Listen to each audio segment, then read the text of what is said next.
Hello, in this video I'm going to show you how to add a student to the ShotCare system. After you log in, simply go to the Add Student button, enter the first name,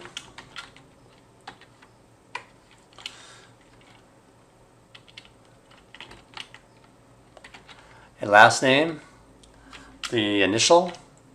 The birth date I have to actually tab in it for now because it doesn't go directly to that field, so we're going to change that.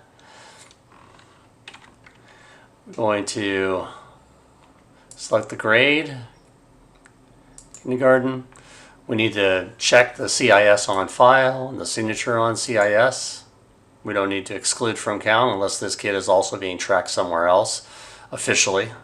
But you still want to keep the immunization information in there in case there's a breakout or something like that. Going to the salutation. A lot of these fields here are optional and you don't really need to enter them except when we do the actual exclusion process. Then we'll want to make sure that there's information in there. So I'll just put some in there for now.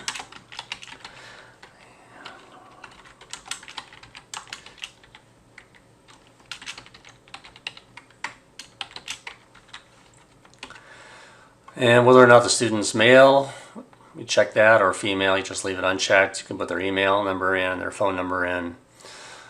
Then we go over to the student immunizations, and under here we can enter the date of the immunization, and you can do 2020, or you can just put 20 and it'll know to convert it over.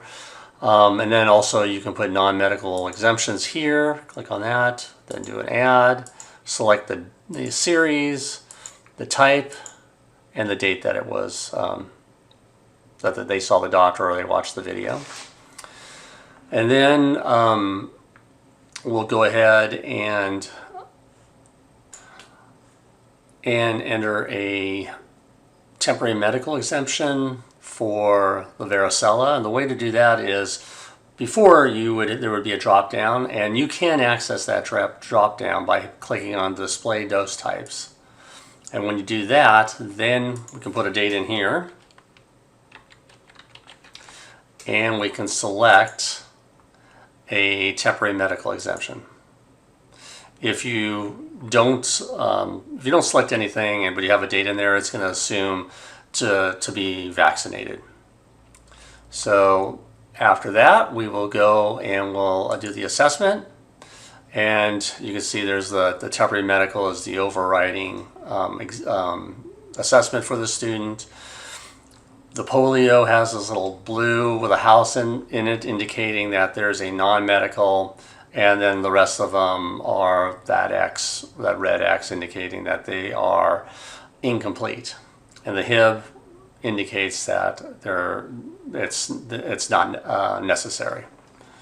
And that's basically how you enter a student. So I'll save that student. You can see the student there. If I want to copy this student, all I have to do is hit the copy student. And when I do that, it creates a new student with the last name and some of the salutation information filled out. So you still will need to put in a first name and initial if necessary, put in their birth date, grade level. Hopefully the demographic information will pretty much stay the same. Going to the immunizations, you would enter the immunization information there. And also make sure you click on these two. And for example, if this kid doesn't have any information, we could just save the information like that, and we could just hit the save button. It does the assessment, and it also saves that student.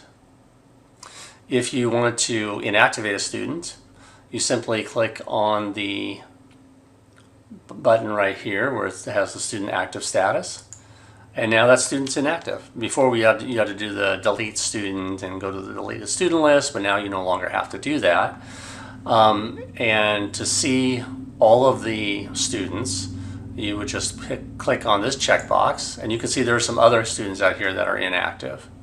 So clicking on this will toggle it between all students or just the students that are currently active.